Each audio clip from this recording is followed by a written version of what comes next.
मित्रांनो, जय शिवराय. आपण आहे सध्या छत्रपती संभाजीनगर जिल्ह्यामध्ये लासूर गावाजवळ आहे आणि समोर आहे आपल्या साई, हिंदकेसरी साई. आणि महाराज आहे, नियोजन परफेक्ट नियोजन करणारे आणि चांगलं नंदीची जपवणूक म्हटलं तर कशा पद्धतीने करायला पाहिजे हे महाराजाकडून शिकावं. सुंदर आणि साई ही बऱ्याच दिवस ही दोन्ही नंदी इथं सोबत होते. आता बदल झाला, सुंदर नाही पण मल्हार आहे. महाराज नमस्कार. नमस्कार. काय सांगाल, साई खूप दिवस झाले आता मैदानात नाही. साई दिसेल आता एक 2-4 दिवसातच दिसेल चांगल्या मैदानात. बरं, कुठलं मैदान झालं होतं शेवटचं एकोडपाचडचं.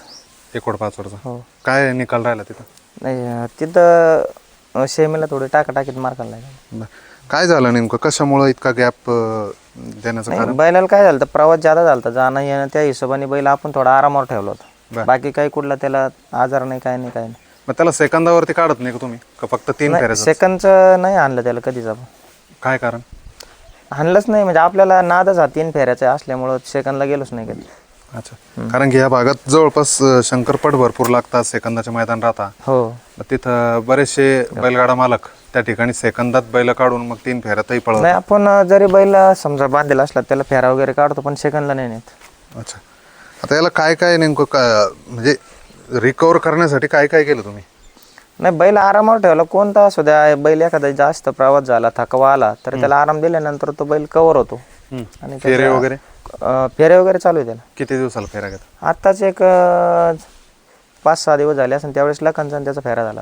बरं, हिंदकेसरी लखन. हो. याचं नेमकं ज्या पद्धतीने तुम्ही त्याची जपवणूक करता महाराज, ठेवता त्याला. आता इकडं पाठीमागं गोठा जर बघितला तर सुसज्ज गोठा आहे एकदम. हो. पाठीमागं तिकडं नवीन खरेदी मल्हारची. हो. आणि ज्या पद्धतीने तुम्ही जपवणूक करता बैलाची, कोण कोण बघतो गोठ्यावरती नियोजन? गोट्यावरती आई वडील असतात, बरं, भाऊ असतो, घरचेच घरचे असतात, घरचे असतात, सगळे घरचेच बघतात.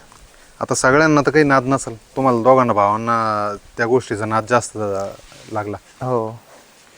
साईचं फ्युचर ज्या पद्धतीने आहे मागच्या वेळेस मागचं जे 2025 वर्ष असेल, त्यांनी ज्या पद्धतीने गाजवलं, हो.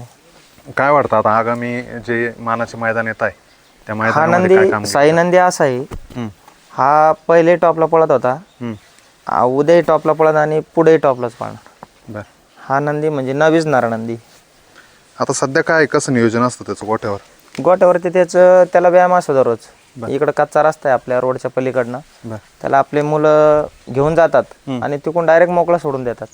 तो फक्त मुलांनाच मारत नाही, आता बाकी कोणाला धरून नाही. लहान मुलांना? लहान मुलांना. बरं, त्याला व्यायाम वगैरे असतो दररोज. मागं पण आपण एका व्हिडिओमध्ये बघितलं होतं. हो. त्यात लहान लेकरं त्या साईपर्यंत जात होते एकदम. हो. ही चांगली सवय आहे आणि तो ओळखतो, घरातल्या मंडळीनं ओळखतो. तो ओळखतो, माणसं ओळखायला एक नंबर आहे. आता ज्या पद्धतीने बैल बघतात, चमक थोडीशी चांगली दिसती. नाही, आता बैलाला आराम झाला आणि खाद्य पण चांगलं पॉवरफुल चालू आहे, त्या हिशोबानं बैल ओकेच पोहणार. काय त्याला खायला काय घालतात दिवसभरात? खायला त्याला सुका कडवा असतो ज्वारीचा. बरं, आणि थोडंसं हिरवं मापात देतो आपण, जास्त नाही देत. मोठ्या प्रमाणात कडबा इथं साठवून ठेवला तुम्ही? नाही, आता बैल पळायचे म्हणल्यावर कडवा पाहिजेच. बरं, कडब्याने काय फरक पडतो बैलाला? बैल कडव्याने ओलं खाल्ल्याने काय होतं, बैलाला पळायला त्रास होतो. तसं सुका चाराने त्रास होत नाही, बैलाला पचनात येतो. बाकी इतर खाद्य काय? इतर त्याला हेच मिक्स कडधान्य सगळं, बदाम वगैरे सगळं, म्हणजे चांगलं पॉवरफुल खाद्य आहे. आणि दूध? दूध नाही बैलाला. दूध नाही? नाही, अगोदरपासून नाही. दूध होतं पहिलं त्याला, पण मधानंतर ते बंद केलं आम्हीच. बरं, काय कारण?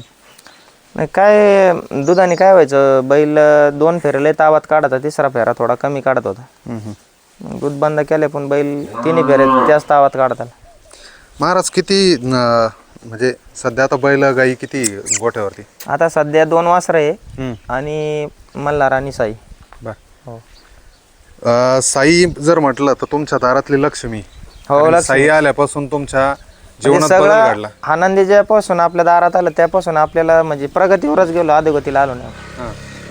हा लक्की आहे आपला, म्हणजे एकदम बदलाव झाला. हो, बदलाव. आणि आता सुंदर ज्या पद्धतीने तिकडे गेला, किंवा शेटनी सांगितलं की सुंदरला पाठवा आता, मुंबईला गेला. आपला विषय असा आहे का शेट जर म्हणले उद्या कोणताही बैल कुठं पाठायचं तर आपण कधी नाराज होत नाही त्या गोष्टी. नाही मग साईला जर म्हटले शेट नाही साई जातच नाही कुठं. साई शेट कुठंच पाठवत नाही. साई हा कंटिन्यू आपल्याकडेच असतो बैल. बाकी शेटचा कुठलाही बैल कुठं जाऊ शकतो पण साई नाही जाऊ शकत. शेटचा फोन येतो का हो. अधून मधून की असं रोज हा लावायला विचार नाही नाही शेट कधी विचारत नाही बैल काय करतो काय नाही. शेटचा तेवढा विश्वास आहे आपला. हा सगळ्यात महत्त्वाचा विषय तुम्हाला म्हणजे मी अगोदरही बोललो की विश्वास एखाद्या मालकाचा कितपत पाहिजे आणि त्या तो आता विश्वासाला तुम्ही विश्वास पात्र किती पाहिजे तर हे मल्हारने सिद्ध करून दाखवलं.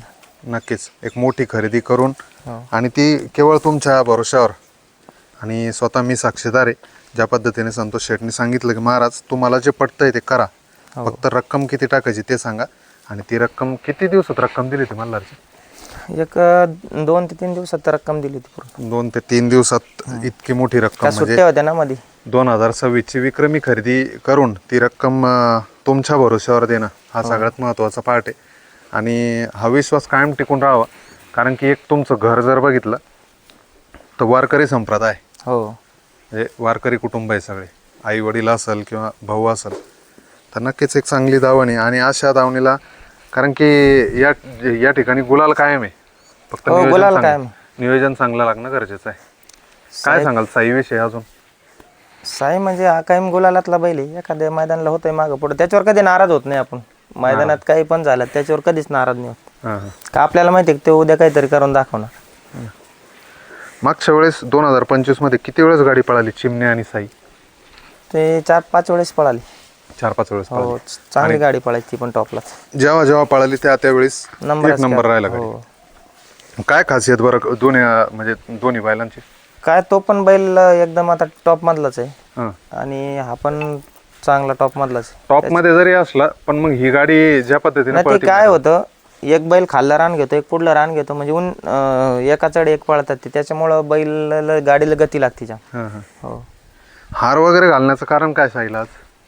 हार म्हणजे आता एक महाशिवरात्रीच्या निमित्तानं नवीन नंदी आला त्या हिशोबानं त्याचे जेवढे म्हणजे त्याला जेवढा जीव लावणार तेवढा याला पण तेवढा सन्मान असणार याचा. हा शब्द तुम्ही मागे वापरला होता की हाऊस पुरवायची तर सोबतच पुरवायची सगळ्यांची, सोबत एकाचे लाड पुरवायचे नाही कोणाचे. म्हणजे किती टॉपचा नंदी आपल्या दावणीला आला हां. तर साईवरलं प्रेम आपलं कधी कमी नाही होणार. किती बदाम खाऊ घालतो एका दिवसाला साईला? एका दिवसाला त्याचं जे म्हणजे बदाम असेल काजू असेल काय जे असेल ते पूर्ण ड्रायफ्रूट. सकाळी पाव किलो आणि संध्याकाळी पाव किलो. बरं. चांगलं खाद्य आणि चांगली जपवणूक हा सगळ्यात महत्त्वाचा विषय. आणि वेळोवेळी त्याला व्यायाम देणं गरजेचं आहे, त्याला आराम देणं गरजेचं आहे. किती आराम दिला गेला पाहिजे ह्या सगळ्या गोष्टी याला पॉईंट ठेवून तुम्ही त्याला खाना किती वेळेस द्यायचा काय द्यायचं ते सगळ्या घरच्यांना माहिती. एरवी दिवसभर कुठं खायला नसतं त्याला. सकाळी 6 ते 10 पर्यंत असतं. त्याच्यानंतर पाणी वगैरे पाजायचं बैलाला आराम.